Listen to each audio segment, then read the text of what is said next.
NTPC exam 2025 mock test आज हम लोग 5 कर रहे हैं साथियों।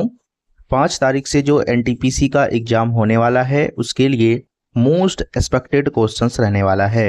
तो आज के इस मॉक टेस्ट सीरीज में आपका पहला सवाल है कि निम्नलिखित में से कौन सा अधिनियम ब्रिटिश भारत में सिविल सेवाओं में भारतीय को शामिल करने के लिए एक महत्वपूर्ण कदम था।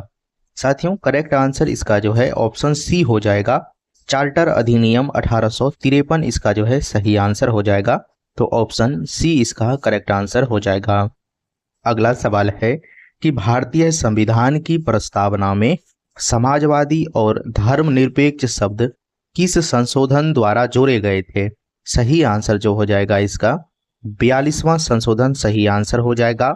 ऑप्शन बी इसका करेक्ट आंसर हो जाएगा।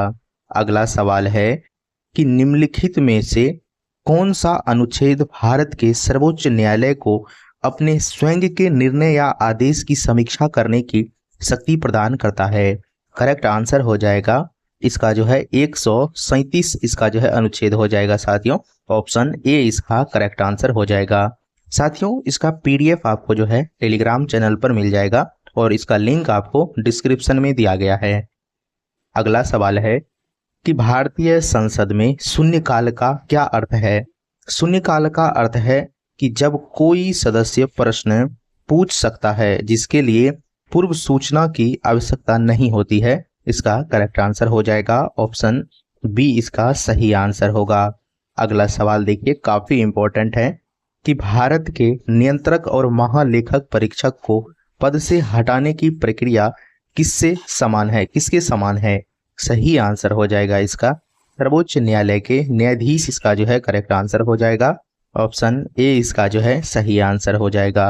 अगला सवाल है कि हड़प्पा सभ्यता का कौन सा स्थल अपनी जल निकास प्रणाली के लिए जाना जाता है जिसमें प्रत्येक घर में निजी कुएं और स्नानागार थे। करेक्ट आंसर हो जाएगा 6 नंबर का मोहनजोदारो इसका सही आंसर हो जाएगा। ऑप्शन बी इसका जो है करेक्ट आंसर हो जाएगा। साथियों ये जितने भी प्रश्न हैं काफी इंपॉर्टेंट रहने वाला है। आप इन सभी प्रश्न को जरूर याद करके जाइए। 7 नंबर के प्रश्न है कि ऋग्वैदिक काल में क्या था। देखिए करेक्ट आंसर जो हो जाएगा 7 नंबर का तो एक सभा का परिषद इसका जो है सही आंसर हो जाएगा। ऑप्शन सी इसका करेक्ट आंसर हो जाएगा। अगला सवाल देखिए इसमें है कि बुद्ध की जीवनी बुद्ध चरित्र के लेखक कौन थे। करेक्ट आंसर होगा इसका अश्वघोष इसका जो है सही आंसर हो जाएगा। ऑप्शन बी इसका करेक्ट आंसर हो जाएगा। अगला सवाल मोस्ट इंपॉर्टेंट है। इसमें कहा जा रहा है कि गुप्त काल के दौरान अमरकोश नामक शब्दकोश किसने संकलित किया था। सही आंसर क्या होगा इसका तो अमर सिंह इसका जो है सही आंसर हो जाएगा। ऑप्शन सी इसका करेक्ट आंसर हो जाएगा। अगला सवाल है दिल्ली सल्तनत के किस सुल्तान ने दीन ए मुश्तखराज की स्थापना की थी। सही आंसर हो जाएगा इसका अलाउद्दीन खिलजी इसका जो है सही आंसर हो जाएगा। ऑप्शन बी इसका सही आंसर होगा। तहकी ए हिंद पुस्तक किसने लिखी थी जिसमें 11वीं शताब्दी को भारत के समाज और संस्कृति का विस्तृत विवरण दिया गया है। देखिए इसका सही आंसर जो हो जाएगा वो अल बरूनी इसका सही आंसर हो जाएगा। ऑप्शन ए इसका करेक्ट आंसर हो जाएगा। अगला सवाल है कि विजयनगर साम्राज्य की स्थापना के समय दिल्ली सल्तनत का शासक कौन था। सही आंसर हो जाएगा महमूद बिन तुगलक इसका जो है सही आंसर हो जाएगा। ऑप्शन ए इसका करेक्ट आंसर हो जाएगा। अगला सवाल है कि मुगल काल के दौरान जब्ती प्रणाली क्या थी। तो देखिए जब्ती प्रणाली जो है बी नंबर हो जाएगा भूमि राजस्व मूल्यांकन की एक प्रणाली सही आंसर हो जाएगा। Correct answer B number.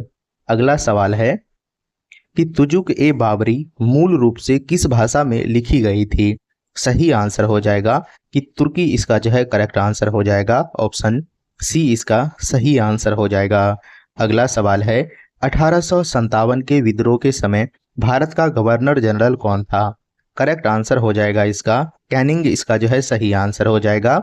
Option B इसका सही आंसर हो जाएगा। अगला सवाल है 16 नंबर का कि भारत का ग्रैंड ओल्ड मैन किसे कहा जाता है। मोस्ट इंपॉर्टेंट है, कई बार एग्जामों में पूछे गए हैं। तो सही आंसर जो है दादा भाई नौरोजी इसका सही आंसर हो जाएगा। ऑप्शन बी करेक्ट आंसर हो जाएगा। अगला सवाल है कि भारतीय राष्ट्रीय कांग्रेस के किस अधिवेशन में पूर्ण स्वराज का प्रस्ताव पारित किया गया था? सही आंसर हो जाएगा लाहौर अधिवेशन 1929 इसका करेक्ट आंसर हो जाएगा। ऑप्शन ए इसका जो है सही आंसर होगा। अगला सवाल है करो या मरो का नारा महात्मा गांधी ने किस आंदोलन के दौरान दिया था? करेक्ट आंसर हो जाएगा भारत छोड़ो आंदोलन इसका जो है सही आंसर हो जाएगा। ऑप्शन सी इसका करेक्ट आंसर होगा। अगला सवाल है कि स्वतंत्र भारत के पहले गवर्नर जनरल कौन थे? करेक्ट आंसर हो जाएगा इसका माउंटबेटन इसका जो है सही आंसर हो जाएगा। ऑप्शन ए इसका करेक्ट आंसर हो जाएगा। अगला सवाल देखिए 20 नंबर के, और इसमें कहा जा रहा है कि भारतीय पुनर्जागरण के जनक के रूप में किसे जाना जाता है? सही आंसर हो जाएगा राजा राम मोहन राय इसका करेक्ट आंसर हो जाएगा। ऑप्शन बी इसका जो है सही आंसर हो जाएगा। अगला सवाल है कि पृथ्वी की आंतरिक संरचना के अध्ययन में निम्नलिखित में से कौन सी तरंग सबसे अधिक सहायक होती है?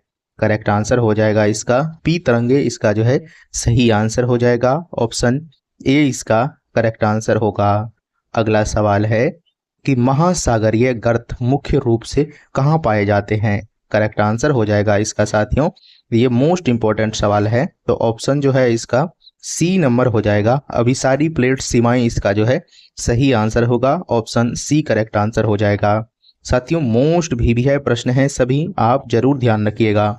23 नंबर के प्रश्न है कि भूकंप के कारण होने वाली सुनामी के संबंध में निम्नलिखित में से कौन सा कथन सही है?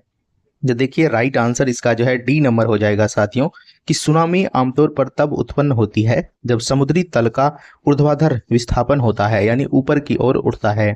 तो सही आंसर हो जाएगा इसका डी नंबर करेक्ट आंसर हो जाएगा। अगला सवाल है कि निम्नलिखित में से कौन सी नदी घाटी भ्रंश घाटी से होकर बहती है?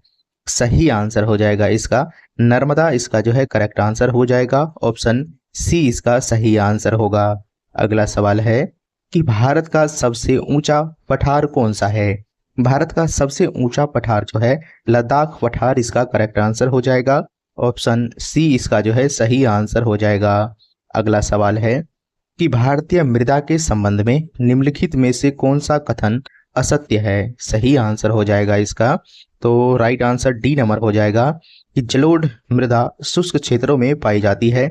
ऑप्शन डी इसका सही आंसर हो जाएगा। अगला सवाल देखिए 27 नंबर के प्रश्न है कि भारत में हरित क्रांति का मुख्य उद्देश्य क्या था? तो हरित क्रांति का मुख्य उद्देश्य जो है खाद्यान्न उत्पन्न में आत्मनिर्भरता प्राप्त करना। सही आंसर हो जाएगा। ऑप्शन बी इसका करेक्ट आंसर होगा। अगला सवाल देखिए इसमें है कि जैव विविधता के लिए हॉट स्पॉट शब्द किसने गढ़ा था? सही आंसर क्या हो जाएगा हॉट स्पॉट यानी, तो करेक्ट आंसर जो इसका हो जाएगा 28 नंबर का साथियों वो बी नंबर हो जाएगा नॉर्मन मायर्स इसका जो है सही आंसर हो जाएगा। ऑप्शन बी सही आंसर हो जाएगा। सवाल है 29 नंबर के कि वाणिज्य संरक्षण अधिनियम भारत में किस वर्ष अधिनियमित किया गया था? सही आंसर हो जाएगा 1972 इसका करेक्ट आंसर हो जाएगा। ऑप्शन ए नंबर सही आंसर हो जाएगा। अगला सवाल है कि ओजोन परत पृथ्वी के वायुमंडल के किस परत में पाई जाती है? सही आंसर हो जाएगा समताप मंडल इसका जो है सही आंसर हो जाएगा। ऑप्शन बी इसका करेक्ट आंसर होगा। अगला सवाल देखिए साथियों 31 नंबर के सवाल है कि निम्नलिखित में से कौन सा निलंब का उदाहरण है? सही आंसर हो जाएगा इसका कि रेत और पानी का मिश्रण इसका जो है सही आंसर हो जाएगा। ऑप्शन डी इसका करेक्ट आंसर होगा। अगला सवाल है कि पीतल किसका मिश्र धातु है? तो पीतल जो है साथियों तांबा और जस्ता का मिश्र धातु है। ऑप्शन बी इसका करेक्ट आंसर हो जाएगा। अगला सवाल देखिए इंपॉर्टेंट है कि विद्युत बल्ब का फिलामेंट किस धातु का बना होता है? तो विद्युत बल्ब का फिलामेंट जो है टंगस्टन का बना होता है। सही आंसर टंगस्टन हो जाएगा। अगला सवाल देखिए इसमें कहा जा रहा है कि रॉकेट किस सिद्धांत पर कार्य करता है? तो रॉकेट जो है साथियों आपको ध्यान रखना है संवेग संरक्षण का सिद्धांत इसका सही आंसर हो जाएगा। ऑप्शन बी इसका करेक्ट आंसर हो जाएगा संवेग संरक्षण का सिद्धांत। अगला सवाल है कि ध्वनि की गति अधिकतम किस माध्यम में होती है? सही आंसर होगा लोहा, यानी ठोस में जो है सबसे अधिक ध्वनि की गति होती है साथियों। अगला सवाल देखिए कि मानव शरीर की सबसे बड़ी ग्रंथि कौन सी है। तो मानव शरीर की सबसे बड़ी ग्रंथि जो है यकृत इसका करेक्ट आंसर हो जाएगा। ऑप्शन सी सही आंसर हो जाएगा। अगला सवाल है कि विटामिन डी के कमी से कौन सा रोग होता है। तो विटामिन डी के कमी से जो है रिकेट्स इसका सही आंसर हो जाएगा। ऑप्शन सी इसका सही आंसर हो जाएगा। अगला सवाल है कि रक्त का थक्का जमने में कौन सा विटामिन सहायक होता है। करेक्ट आंसर जो 38 नंबर का हो जाएगा साथियों, वो विटामिन के इसका जो है सही आंसर हो जाएगा। विटामिन के आपको ध्यान रखना है। चलिए ऑप्शन डी नंबर हो जाएगा। अगला सवाल है साथियों कि मलेरिया किस परजीवी के कारण होता है और किस मच्छर द्वारा फैलता है। सही आंसर हो जाएगा इसका साथियों बी नंबर, प्लाज्मोडियम और एनाफिलिजी मच्छर सही आंसर हो जाएगा। ऑप्शन बी इसका करेक्ट आंसर हो जाएगा। अगला सवाल है कि पाचन क्रिया में प्रोटीन का पाचन कहाँ से आरंभ होता है। तो सही आंसर इसका जो है अग्नाशय करेक्ट आंसर हो जाएगा। ऑप्शन बी इसका सही आंसर हो जाएगा। अगला सवाल देखिए साथियों, इसमें है कि निम्नलिखित में से कौन सा अधिनियम भारत में द्वैध शासन की शुरुआत से संबंधित है। करेक्ट आंसर जो हो जाएगा साथियों वो बी नंबर हो जाएगा। भारत सरकार अधिनियम 1919 इसका जो है करेक्ट आंसर हो जाएगा। ऑप्शन बी इसका सही आंसर हो जाएगा। चलिए अगला सवाल देखिए, इसमें कहा जा रहा है 42 नंबर के इक्ता प्रणाली का संबंध किस सल्तनत काल के शासक से था जो भूमि को इक्ता में विभाजित कर अधिकारों को राजस्व एकत्र करने का अधिकार दिया। सही आंसर हो जाएगा इसका इल्तुतमिश इसका जो है सही आंसर हो जाएगा।